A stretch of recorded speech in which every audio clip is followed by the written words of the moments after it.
A series of explosions rocks 4 cities in Syria, killing at least 38, as the US and Russia presidents discuss a Syria ceasefire deal during talks at the G20 summit.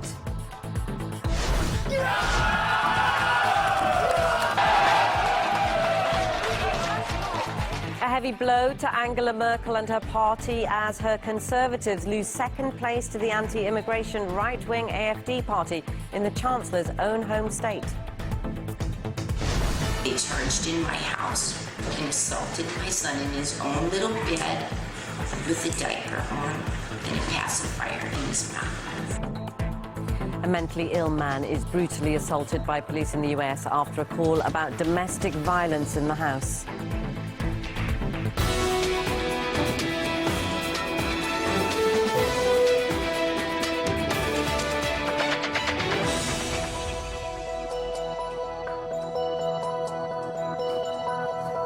It's midday here in Moscow, and you're watching RT International Live with me, Nadira Tudor. Welcome to the programme. Syrian state media report that at least 38 people have been killed and up to 50 injured in a series of blasts in the cities of Tartus, Damascus, Homs and Hasaka. Twin blasts reportedly hit the entrance to the northwestern Syrian city of Tartus, which houses a Russian naval base. There was also an explosion in the suburbs of the capital, Damascus. In the western city of Homs, a blast has apparently hit a residential area, killing at least 2. And in the northeastern city of Hasaka, an attacker detonated his motorcycle at a roundabout. We'll bring you more on that story as we get it.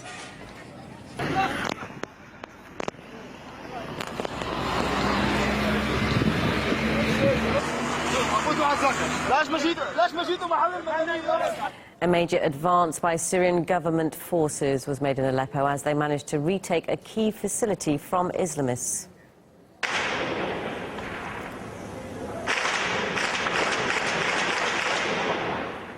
This latest video shows Syrian troops advancing on the city's armament academy. Troops are now in control of the area, which they lost to rebels last month. They also managed to cut the insurgent supply lines. Our correspondent, Lizzie Phelan, is in the city. She brings us her latest report from the front line. This is where some of the fiercest fighting in Aleppo has been taking place over the last few weeks. The rebels, mainly dominated by the formerly named Jabhat al-Nusra, are potentially fighting for their survival in Aleppo city itself. Over the last 24 hours or so, they've suffered a severe blow when pro-government forces succeeded in establishing full control over one of the 3 military colleges that they lost several weeks ago. They also at least partially control one of the other colleges, the Air Technical College, and right now there's fierce clashes ongoing for the Artillery College. Now, if pro-government forces manage to retake those 3 colleges, they will cut the rebels' supply line into the eastern neighborhoods they control and potentially completely surround them, because right now pro-government forces control the routes coming into Aleppo from the north, and if they succeed here, they'll also control the route coming in from the south. By the end of the day, that's exactly what happened. All 3 colleges were back in government hands, and the siege on rebels in Aleppo reimposed. They had been using TOW 22mm anti-aircraft guns, mortars, rocket launchers, tanks and hell cannons.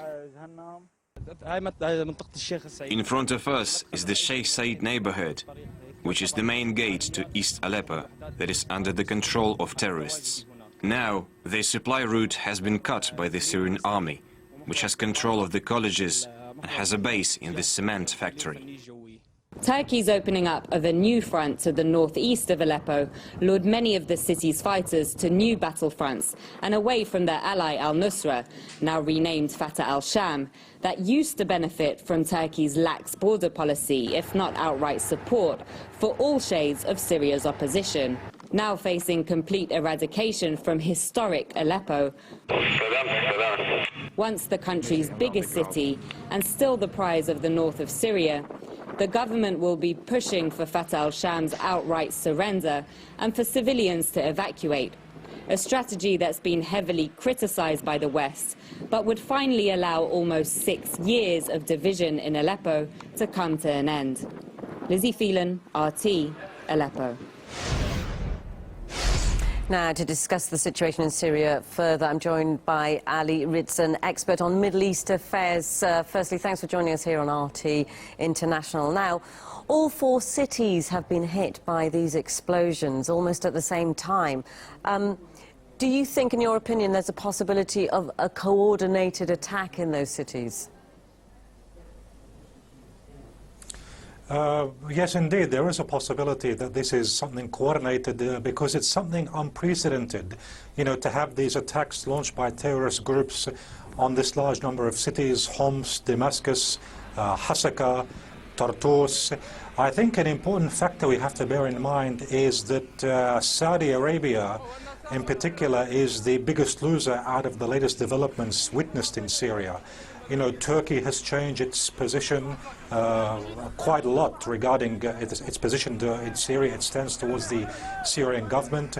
The US is currently engaged with talks with Russia. We have the G20 summit, the talks between the Russian and the American sides. In the midst of all of this diplomatic flurry, Saudi Arabia turns out to be the biggest loser and the only one which seems to be continuing to press on that precondition that Syrian President Bashar al-Assad must fall. So if we take all of that into consideration, I myself can't rule out the possibility that Saudi Arabia could be behind these coordinated strikes which have been launched by these different terrorist groups.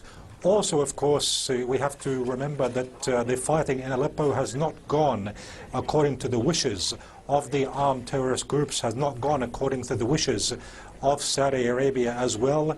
So generally speaking, this could be tied to the string of battlefield losses and also political losses which have been inflicted on the armed groups and on their regional sponsors, first and foremost Saudi Arabia. Okay, but you know, 4 cities, it does seem coincidental, too coincidental almost, and you've mentioned a few of your thoughts on who could be behind the attack. Aside from those, we're speculating, obviously, but could it be one of the terrorist groups? Could it be ISIL? What are your thoughts on that? Indeed, I mean, of course, it would be one of those terrorist groups. Now, which one in particular, we can't be sure. But ISIS, Jabhat al-Nusra, Jaish al-Islam, all of these groups, there's a possibility. Now, if it is Saudi Arabia, which is indeed, or Saudi intelligence that's coordinated, one would lean towards the possibility of Jaish al-Islam being behind it. Jaish al-Islam is one of the more pro-Saudi groups, but it could be any of them. You know, ISIS itself has lost a lot in Aleppo, as too has Jabhat al-Nusra. So there's no doubt, you know, it's one of these groups, and I myself would be very cautious in differentiating between ISIS and al-Nusra and Jaish al-Islam. In the end, it's one common ideology. There might be some, you know, differences, but in the end, we have the same Wahhabist extremist ideology between all of those groups. Ali Ritz, expert on Middle Eastern affairs, thank you very much for your thoughts and expertise on this issue. Thanks.